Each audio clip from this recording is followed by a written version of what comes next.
Salut à tous et bienvenue, j'espère que vous êtes en pleine forme. Et nous nous retrouvons aujourd'hui pour la vidéo de reprise. Après le mois précédent où nous avons eu une vidéo par jour pendant un mois, on reprend aujourd'hui un rythme plus naturel d'une vidéo par semaine. Et nous commençons aujourd'hui par une vidéo sur les suites avec des choses élémentaires sur les suites, preuve par récurrence, monotonie, limite, etc. Voilà, alors vous pouvez continuer à télécharger mon PDF gratuit, le formulaire Maths Essentiel, qui vous regroupe sur un même support tout un tas de formules importantes à se souvenir. Et puis, donc, vous avez un lien sous la vidéo, vous cliquez et ça vous emmène vers la page de captation pour ce formulaire. Et puis, je mets en place à partir de cette rentrée des cours particuliers en visio. Donc, ceux que ça intéresse, pareil, vous avez un lien sous la vidéo, vous cliquez, ça vous emmène sur une page pour voir si les conditions vous intéressent et ensuite vous pouvez prendre contact avec moi. Voilà, et bien sans plus tarder, on va voir notre suite sur notre tableau. À tout de suite.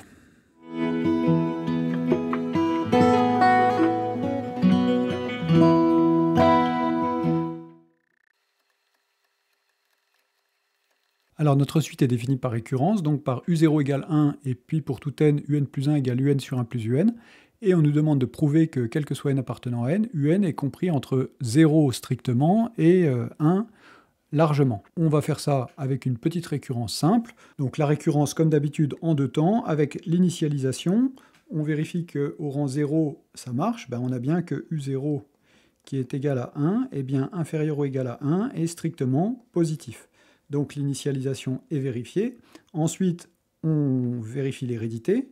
Alors, on suppose que pour n appartenant à n, on a un qui est compris entre 0 et 1, et on va prouver ça au rang suivant, donc avec un plus 1. Alors, on a notre encadrement de un, on a besoin de l'encadrement de 1 plus un, donc 1 plus un va être compris entre 1 plus 1, c'est-à-dire 2, et puis 1 plus 0, c'est-à-dire 1.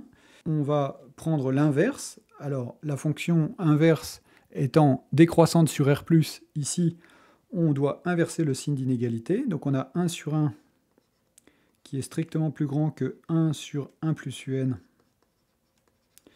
qui est plus grand ou égal à 1 sur 2.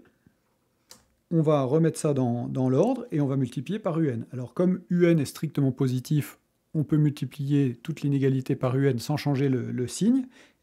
On obtient donc un sur 2 plus petit ou égal à un sur 1 plus un, strictement plus petit que un. On a notre encadrement de un qui est strictement positif, donc un sur 2 va être strictement positif, et puis un est inférieur ou égal à 1, et donc on a bien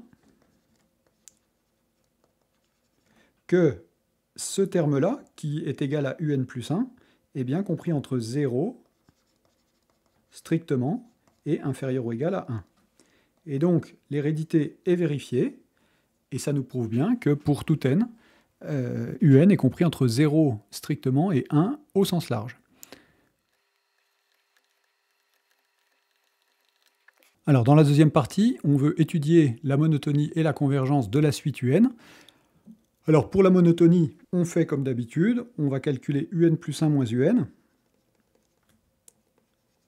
et on va étudier le signe de cette expression. Alors, un plus 1 moins un, ça nous donne un sur 1 plus un moins un. On va tout mettre au même dénominateur. Ça nous fait un moins un facteur de 1 plus un, c'est-à-dire moins un carré sur 1 plus un. On remarque que les un se simplifient, et du coup, il nous reste moins un carré sur 1 plus un. Alors, moins un carré, c'est négatif, bien sûr. Sur 1 plus un est positif. Donc, le signe de cette expression sera négatif. La suite un est donc décroissante. Alors, la convergence de un, qu'est-ce qu'on peut dire? On a encadré un juste précédemment, donc on peut dire que la suite un est bornée, et elle est décroissante. On a donc une suite qui va être décroissante et minorée. Alors là, c'est le résultat ultra classique du cours. Toute suite décroissante et minorée est convergente, de même que toute suite croissante et majorée, qui va être convergente aussi, et donc un est une suite convergente. Pour la limite, quand on a une suite qui est définie par récurrence, on va pouvoir utiliser la relation de récurrence, donc qui est ici, pour déterminer la limite. Alors pourquoi? on écrit la relation de récurrence. un plus 1 est égal à un sur 1 plus un. Alors, pour utiliser le raisonnement qu'on va voir là, il faut déjà avoir prouvé que la suite est convergente. Ce qui est notre cas, on a prouvé que la suite est convergente, et même on sait que la limite va être entre 0 et 1, puisque la suite est elle-même entre 0 et 1. On va pouvoir passer à la limite dans notre égalité. On sait que un plus 1 est égal à un sur 1 plus un. Mais évidemment, la suite un plus 1, c'est la suite un décalée d'un indice, donc elle va avoir évidemment la même limite. Ça veut dire que ça va tendre vers L, quand n tend vers plus l'infini. Et ça va tendre, quand n tend vers plus l'infini, vers L sur 1 plus L. Et donc, on a que L est égal à L sur 1 plus L. Alors, on peut noter que ici, c'est L sur 1. On a deux fractions qui ont le même numérateur et qui sont égales. Donc, du coup, elles ont le même dénominateur. Et donc, on a 1 qui est égal à 1 plus L, et L qui doit être égal à 0. Alors, on sait que la suite est convergente, et on sait que si elle converge vers une limite L, alors cette limite L doit être égale à 0. Bon, bah du coup, la suite UN est une suite qui converge vers 0.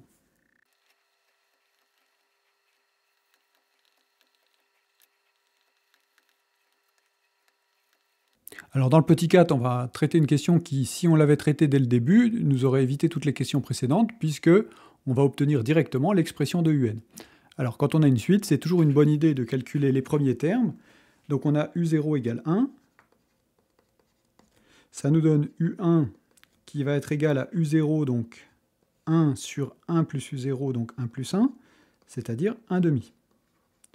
Ensuite, on va avoir U2, pardon, qui va être égal à donc U1, c'est-à-dire 1 demi, sur 1 plus 1 demi, ce qui va nous faire 1 demi sur 3 demi. Alors on multiplie par l'inverse, ça fait 1 demi fois 2 tiers, les deux se simplifient, et il nous reste 1 tiers. On va calculer U3, donc ça va nous faire U2, donc 1 tiers, sur 1 plus U2, c'est-à-dire 1 plus 1 tiers. Ça va nous faire 1 tiers sur 4 tiers. Même chose, on multiplie par l'inverse, les 3 se simplifient, et ça fait 1 quart. Et bon, je pense qu'on commence à comprendre, 1 demi, 1 tiers, 1 quart. On va faire comme conjecture que, quel que soit n appartenant à n, un va être égal. Alors attention, on pourrait être tenté de dire 1 sur n, mais on est décalé.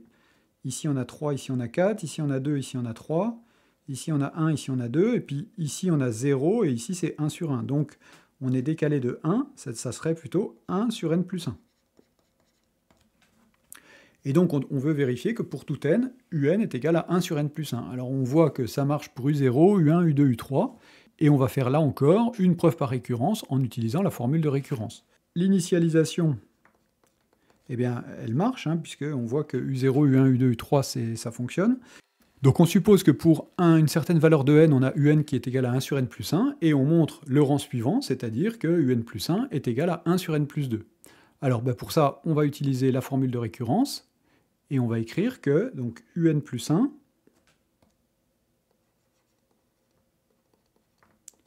est égal à un sur 1 plus un, c'est-à-dire 1 sur n plus 1 sur 1 plus 1 sur n plus 1. Alors, 1 sur n plus 1, on met le dénominateur au même dénominateur. Alors, on va tout mettre sur n plus 1, ça va nous faire n plus 1 plus 1, c'est-à-dire n plus 2, sur n plus 1. On multiplie par l'inverse, donc 1 sur n plus 1 fois n plus 1 sur n plus 2. On constate que les n plus 1 se simplifient puisque c'est une multiplication, et il nous reste bien 1 sur n plus 2. Et donc on a bien obtenu que, quel que soit n appartenant à n, un est égal à 1 sur n plus 1. Alors évidemment, une fois qu'on a ça, on en déduit immédiatement que la suite est comprise entre 0 et 1, que la suite est décroissante et que la limite de la suite est 0. C'est pour ça que je disais que cette quatrième question pouvait se substituer à toutes les autres. Mais ça nous a permis de faire un petit tour sur les suites, et j'ai trouvé ça intéressant pour un exercice de reprise. Voilà, donc c'était un petit exercice tranquille pour reprendre. Je vous remercie de m'avoir suivi jusque-là. On se retrouve la semaine prochaine avec un exercice sur les séries. D'ici là, eh bien, comme d'habitude, mettez-moi des pouces et abonnez-vous à la chaîne pour m'encourager à continuer et pour me faire plaisir. Je suis très content que le nombre d'abonnés soit arrivé à 700 cette semaine. Et puis, comme je vous ai déjà dit, sous la vidéo, vous avez un lien vers mon PDF gratuit pour avoir un formulaire sous la main. Et puis, vous pouvez prendre des cours particuliers avec moi si ça vous intéresse en visio. Vous avez un lien pareil sous la vidéo, vous pouvez aller regarder si ça vous intéresse. Voilà, donc on se retrouve la semaine prochaine. D'ici là, travaillez bien, portez-vous bien et salut à tous!